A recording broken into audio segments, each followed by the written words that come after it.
Hi guys and girls, I'm Obsidian Ant and welcome to 3304. This is where I take a look at the news and happenings in and around Elite Dangerous. Today there's new details on the Beyond beta, including its closure date, the Distant Worlds 2 expedition has opened for sign-ups, and disruptive players target the charity Dove Enigma expedition.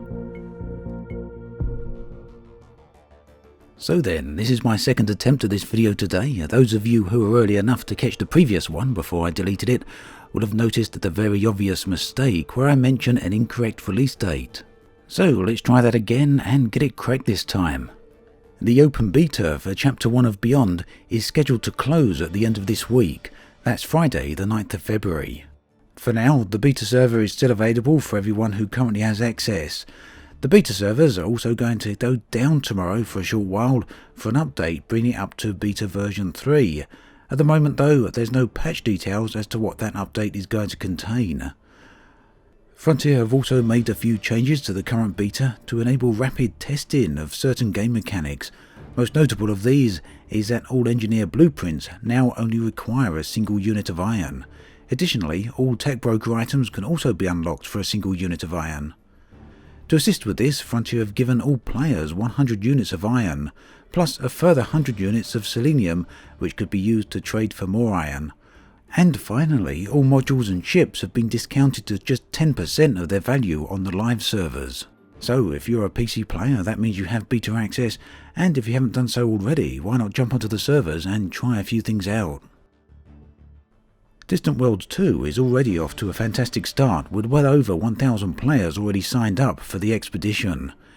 Distant Worlds 1 took place at the end of 2015 and was a 12-week exploration expedition to travel to the opposite side of the galaxy to a system now known as Beagle Point. The expedition was a huge success and for many people has been one of the most memorable moments of Elite Dangerous. Distant Worlds 2 is set to take place at the end of 2018 after the launch of Chapter 4 of Beyond and its exploration update. The route for the expedition has been tentatively planned, although it's still subject to change depending on additions to the game and or acceptance of associated community goals. The planned journey is to cover a distance of 200,000 light years, and yeah, that's quite a significant way. This is a round trip, as you can see on the map right here. The outbound journey will complete at Beagle Point before the expedition turns back for the return voyage. The outbound segment of the journey is planned to take 16 weeks, which is an increase over the 12 weeks of the original expedition. Now, without a doubt, this is going to be a massive in-game event with all manner of activities planned. The organisers are already busy planning much of that. Additionally, when you sign up to the expedition, you can choose a fleet role, and this means you'll be prepared for certain activities within the fleet.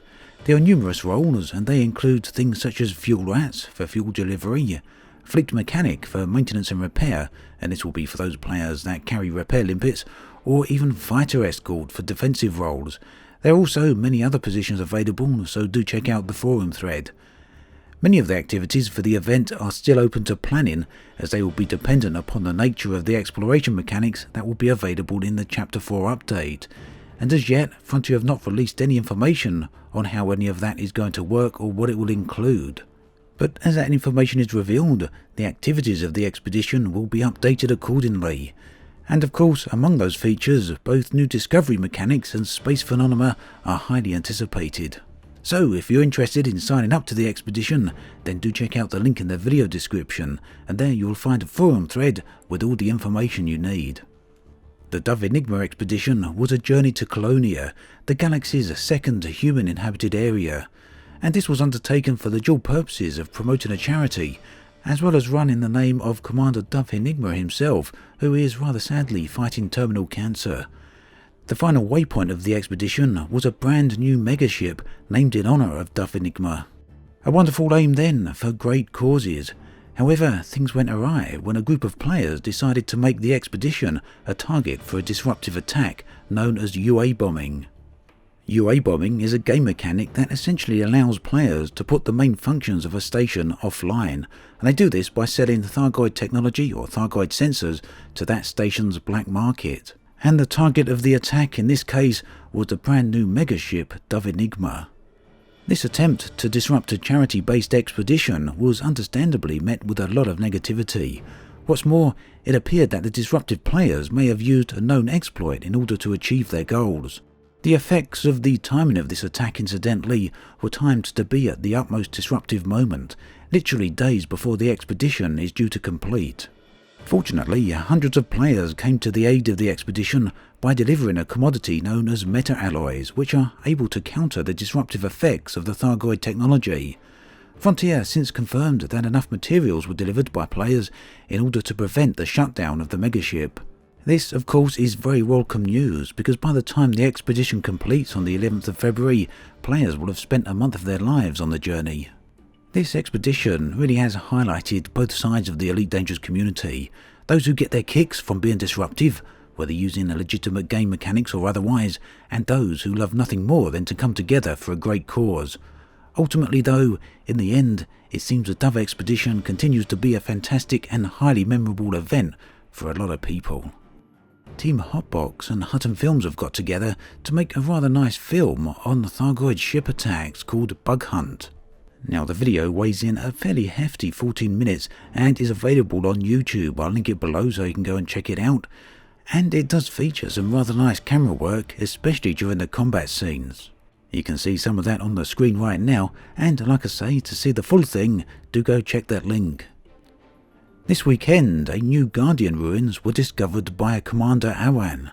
This was a fairly significant find, as it's the first such discovery for quite a while.